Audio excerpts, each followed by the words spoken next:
Alright, boys and girls, so I've gotten some questions about 3D stuff, and I am no expert, but right now we're using Tinkercad, okay? And it's really simple, it's made for children, and that's probably right learning level here. So you got to create an account, which is free to do, and then you'll come and we'll go to create. Click that, we want to make a 3D design. And that will pull up a build plate. And it's a work plane here that we can put stuff on. And it's grid, you can change the grid into different sizes, but right now they're 1mm squares. Alright. And like every box here, big box is 10mm. So over here we have basic shapes. These are boxes that are like voids. And this is cylinder, it's void. So you have solids. Let's get one here. And you click it down.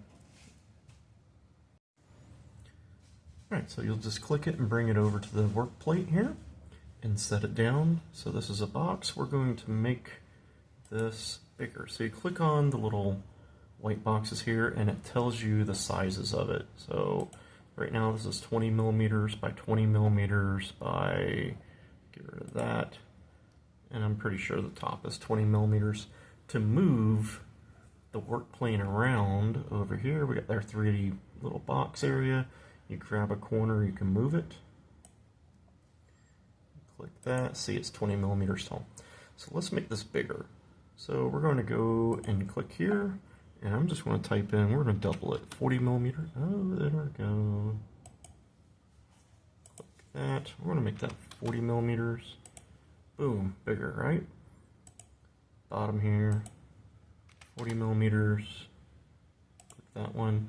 Now it's more of like a rectangle. Make it a cube again. Click there, click that. Alright, now we got a cube. Okay? So we have a cube that we can build from, whatever you're going to build.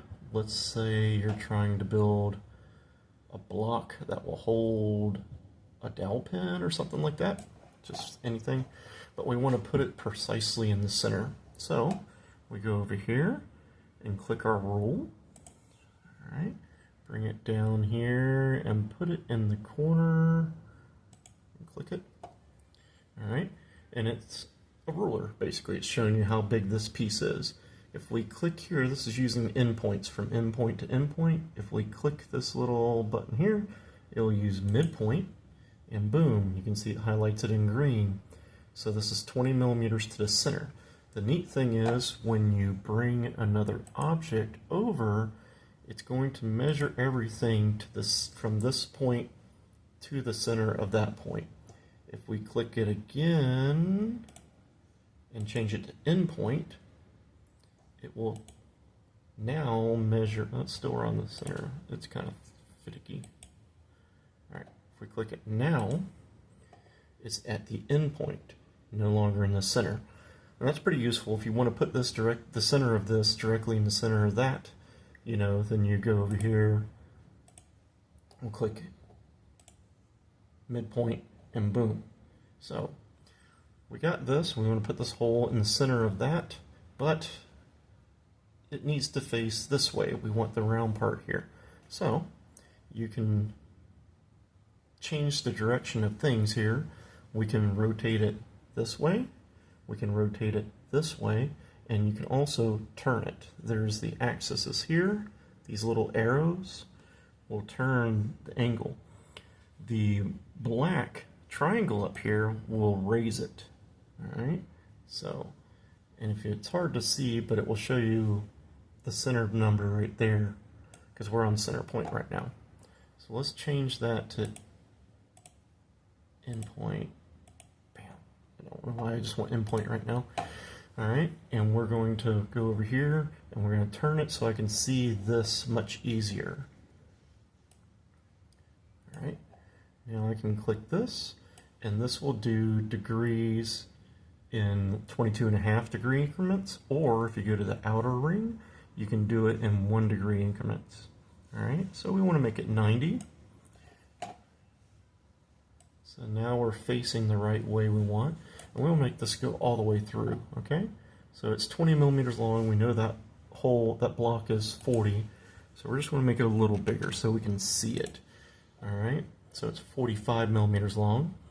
If I wanted to change the size of the diameter of that, we can change it here, but that would make it oval, so we'd have to change the height also. But we just want to use 20 millimeters for right now. All right. Now, let's go, and we're going to change that to in midpoint is what we want to do. All right, and now we can use our arrow keys on the keyboard to move it over, like so, move it back, and then like I say, the height is adjustable with the red, with the black triangle at the top here, okay? So let's see here. It's hard to see, but this number right here is the distance from the edge to the center of this object. And we know this block is 40 millimeters, so we want to go 20. So we're going to paste over to 20. You can also highlight that and click it, a number in there, and it will move it. So now we're definitely centered here. Now we need to go center up, okay? So grab our red guy. So right now, 10 millimeters is center of this circle. All right, and we know 20 millimeters is going to be the center of that. So you're starting at 10, should go up to 20. All right, we can click endpoints.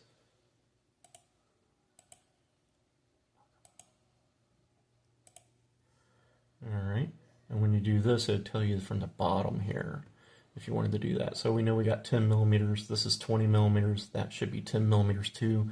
That would all add up to 40. All right, so now that hole is directly in the center of this block, okay? And we can go through and check it. It's protruding in the back, but it's kind of flush here. So if we did this and we went too far, you can see now that end is solid, but the other side is still an opening, a cavity or so. So let's see, we can look at it from the top. I know it gets a little outrageous spinning around like that. And now we're protruding a little bit on that side, on this side, and on that side.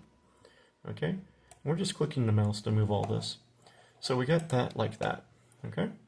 Now let's say I built this in the wrong area. We can fix that. Let me get rid of the rule, get that out of the here. But let's say I wanted to build this over here, or I need to free up space. You can left click. Oh, come on. Right, that. All right, and it will highlight the object. If it was next to something, if I highlighted that, it's going to grab that too. But this will move it now all as one unit. So I want to move it over. I can use my arrow keys, move it over, move it back. And let's just say I wanted to build something else here. All right, there's all different types of shapes over here. We also have text, so you can put text on here, and it does all the same things. We can rotate the text. It could be upside down, could be right side up. All right, click the little box here, and this will let you change the text. You can type in whatever you want, you know, so you can change that. You can change the height of the letters. All right, that's the thickness basically. You can bevel it so that it can be more rounded. All right, and you can also change the length and the height of it, just like anything else. So we can make it bigger. We can make it smaller. Also, you know, it's going to get squished, so you got to change the height, but you can do that. It's the same as all the other objects in here. So you can see we got this thing's really tall, but you can raise it up and you can move it with the arrow keys anywhere you want. If you kind of get all out of no man's land, whatever you're clicked on, let's say we're clicked on this, if you press this, it will zoom you back into it. If you go home, it basically starts back at where it says work plate over in the corner, which you can't see that on the screen. Also, like this object here, we can change the radius. So right now we have square corners. We can make that less square, more square. You can change length and width and all that right here without having to type. All right. You make that real narrow if you want, you know. So other things we have, I have different shapes. You can do basic shapes, letters. They have a lot of things kind of made for kids to play around, like structures. You can put a tree in here if you wanted to design a little force or something. If you're 3D printing something, probably not going to be that useful, but I actually did use that for my kids' little bug house thing. We put one of those in it. All right, so you can do a whole bunch of different things. You can favorite things and put a star next to them, like here's a tube. If you wanted to make a tube of some sort, all right. Like a good example, what you could use this for is we can straighten this out. So let's straighten that out to 0 degrees. Now it's a straight tube. And let's say you want to make a hinge area, and you want a pin that goes through, but you don't want the area around said pin to be solid. You want it to print it all as one thing. You can change this to a hole up in this corner. All right. So now we've made a hole, but see the center is open. All right. So if I were to take this and move over and bring it through to here, boom. See what's happening here? I have a solid object in the center. Okay, and that's important because these, no matter what I try and put in there, like if I try and take hello and move it to that, it will always cut that circle out. See? It goes away. So like it will say the H there and the O on the end, but the center part will get cut out because that's a hole. It will always be a hole unless you change it to something else. So it won't make, you can't put like a solid rod in that. It will delete it, basically.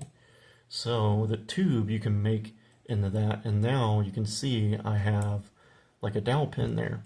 So if I was supposed to be some sort of hinge point or something like that, and I needed this to be my rotating piece and this to be stationary or vice versa, now we can do that.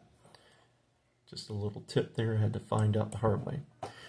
All right, there is curved text. If you were to place curved text around a tube or something like that, and once again, you can change the text over here. You can make this a cutout in it. So if you hit hole, basically that will cut into it. So let's say you want it smooth on the outside, but you want to see what the word is, you know, like it's a name of a tool. You can have it indentated in it, basically. If you make a mistake, you can always go back. There's the undo button. If you want to get rid of something, like I don't want that, you can just click delete.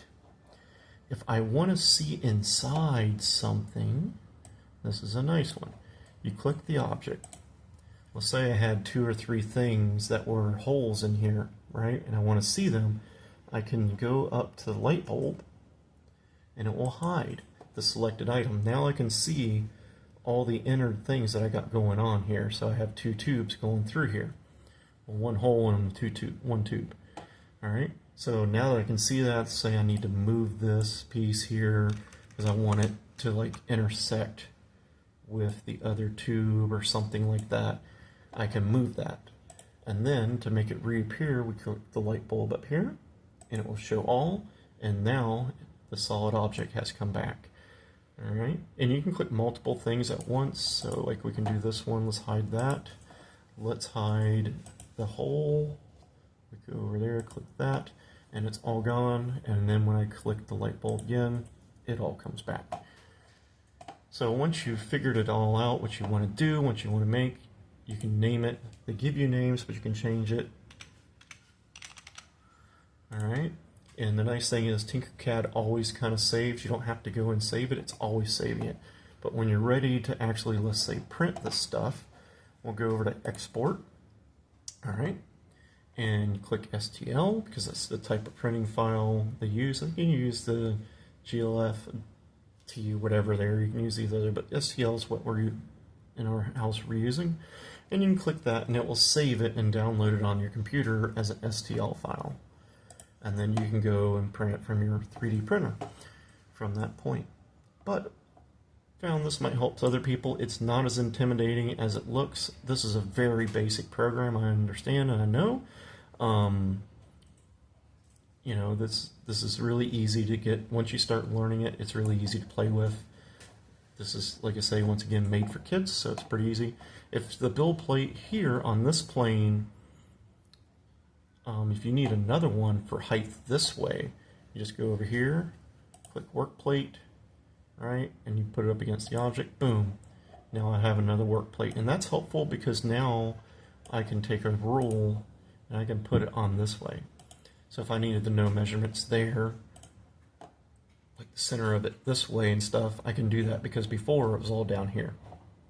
Alright, let me just get rid of that. The work plate, I forgot how to get that off. There's a way.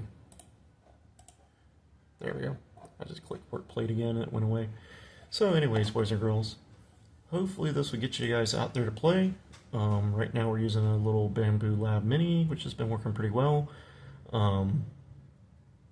It's not as intimidating as I thought it would be.